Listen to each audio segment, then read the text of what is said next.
Bismillahirrahmanirrahim. Assalamualaikum warahmatullahi wabarakatuh. Baik anak-anak, hari ini kita akan masuk pada materi pembelajaran suhu dan perubahannya. Sebelum kita lanjut pada materi, Ibu mau bertanya dulu kepada anak-anak, apakah anak-anak pernah berada di luar rumah pada saat siang hari? Apa yang anak-anak rasakan ketika berada di luar rumah pada saat siang hari? Ya, bagus. Jadi ketika kita berada di luar rumah pada saat siang hari, itu yang kita rasakan adalah panas. Kemudian pertanyaan selanjutnya, apa yang anak-anak rasakan ketika anak-anak berada di atas gunung pada saat malam hari? Ya. Jadi ketika kita berada di atas gunung pada saat malam hari itu kita merasakan dingin. Baiklah, hari ini kita akan belajar tentang suhu dan perubahannya. Adapun kompetensi dasar yang akan kita capai pada pembelajaran kali ini yaitu yang pertama menganalisis konsep suhu, pemuaian, kalor, perpindahan kalor dan penerapannya dalam kehidupan sehari-hari, termasuk mekanisme menjaga kestabilan tubuh pada manusia dan hewan, melakukan percobaan untuk menyelidiki pengaruh kalor terhadap suhu dan wujud benda, serta perpindahan kalor.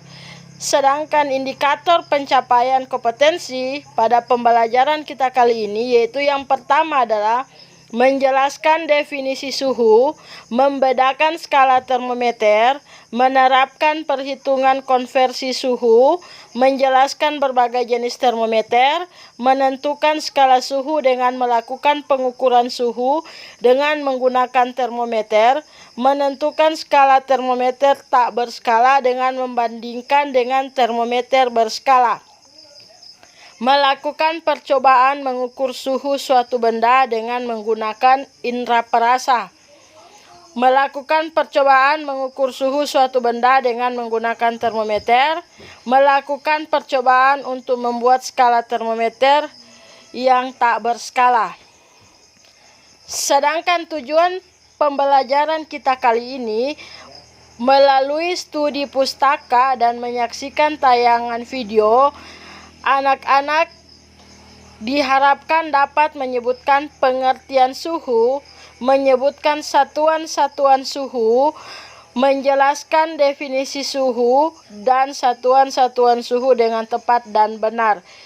Melalui percobaan, anak-anak dapat membedakan benda yang panas dan dingin, dapat mengukur suhu suatu benda dengan menggunakan indera perasa dengan benar. Berikut adalah peta konsep tentang materi suhu. Suhu pengertiannya itu adalah derajat panas dinginnya suatu benda, di mana satuan suhu itu adalah Kelvin. Kemudian alat ukur yang digunakan untuk mengukur suhu yaitu termometer. Termometer itu ada 4 skala, ada skala Celcius, skala Reaumur, skala Fahrenheit, dan skala Kelvin. Kemudian macam-macam termometer itu ada termometer zat cair, termometer bimetal, dan termometer kristal. Jadi termometer zat cair itu adalah termometer yang biasa kita gunakan di laboratorium. Kemudian ada perubahan akibat suhu, pemuaian. Zat yang dapat memuai karena suhu itu ada zat padat, zat cair, dan gas. Konsep suhu itu tidak sama dengan panas. Kalau panas itu salah satu bentuk energi yang mengalir, sedangkan suhu adalah derajat atau tingkat energi panas suatu benda. Suhu rendah, tingkat energi panas benda sama dengan rendah. Jika suhu tinggi, tingkat energi panas benda itu sangat tinggi. Yang selanjutnya adalah termometer. Berasal dari namanya termometer itu dari bahasa Yunani.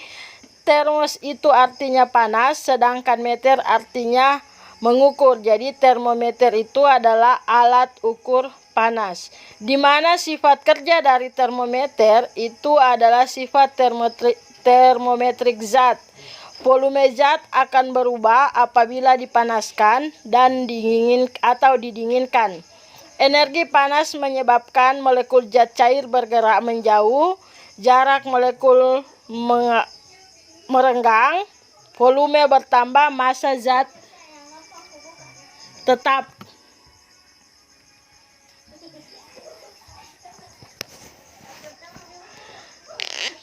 Kemudian zat cair pengisi termometer. Zat cair pengisi termometer itu ada dua, ada air raksa dan ada alkohol. Masing-masing zat cair itu memiliki kelebihan dan kekurangan.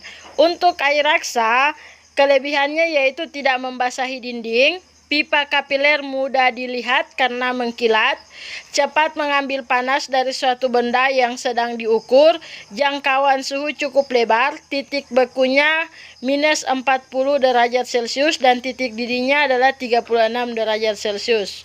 Volume air raksa berubah secara teratur.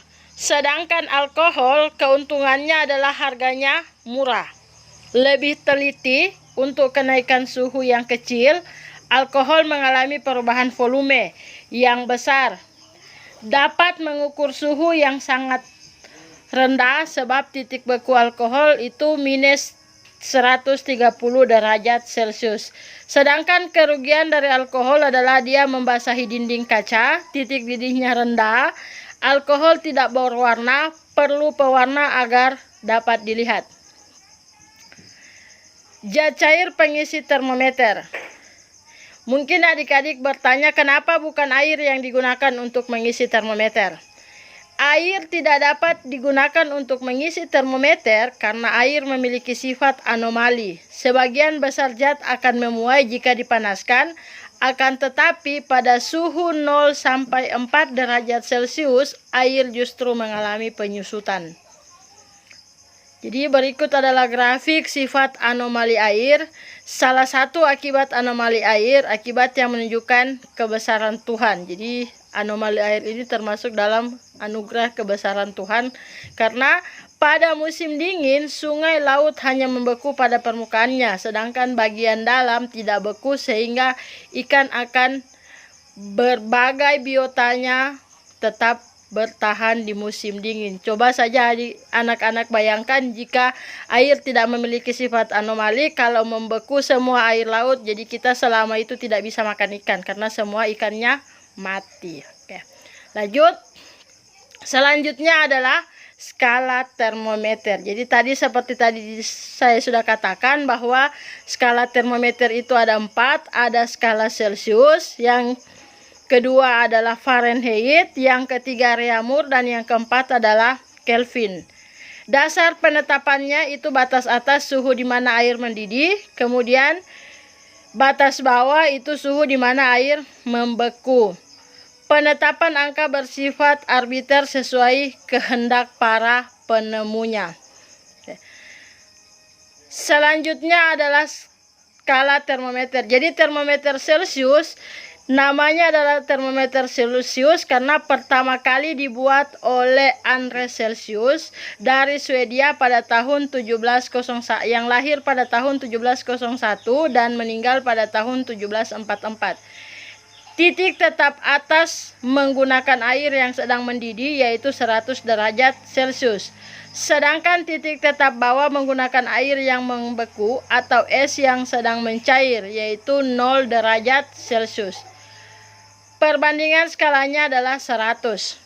Kemudian termometer Reaumur dibuat oleh Reaumur dari Prancis pada tahun 1731.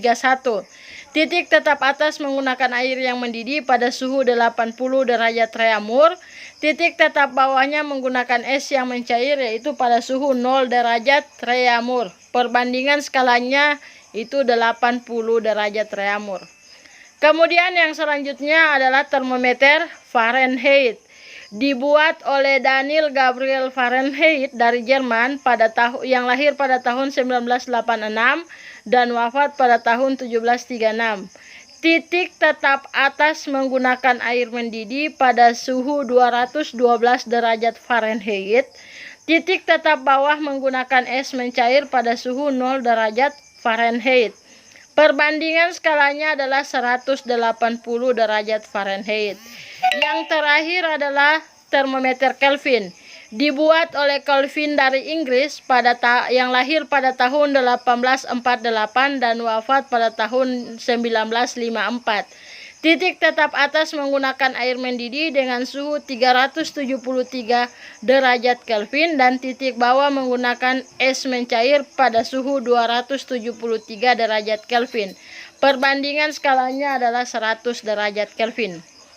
Jadi berdasarkan jenis skala termometer tadi, jadi kita mendapatkan perbandingan seperti ini. Jadi 100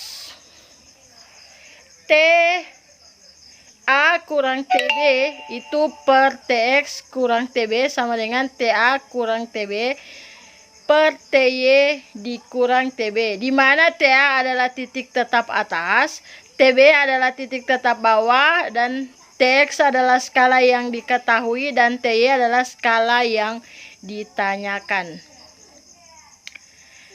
Yang selanjutnya adalah suhu tubuh dan kesehatan. Demam itu jika suhu badan kita itu lebih besar dari 30 derajat Celcius. Suhu tubuh normal kita itu adalah 36 sampai 37 derajat Celcius. Disebabkan tubuh memproduksi panas yang lebih banyak dibandingkan pengeluaran panas oleh tubuh itu sendiri. Peringatan dari tubuh bahwa sedang terjadi perang melawan virus atau bakteri patogen yang bisa merugikan tubuh.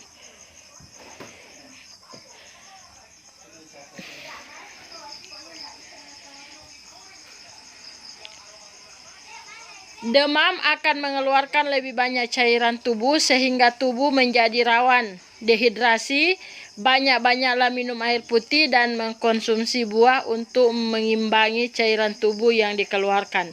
Tips: hindari memakai selimut yang tebal sebab hal tersebut justru menghambat proses pelepasan panas dari dalam tubuh, dan beristirahatlah yang cukup. Oke, jadi Ibu kira cukup pembelajaran kita hari ini, dan silakan perhatikan slide PowerPoint, silakan ditulis, itu ada uji kompetensinya. Silakan uji kompetensinya dikerjakan.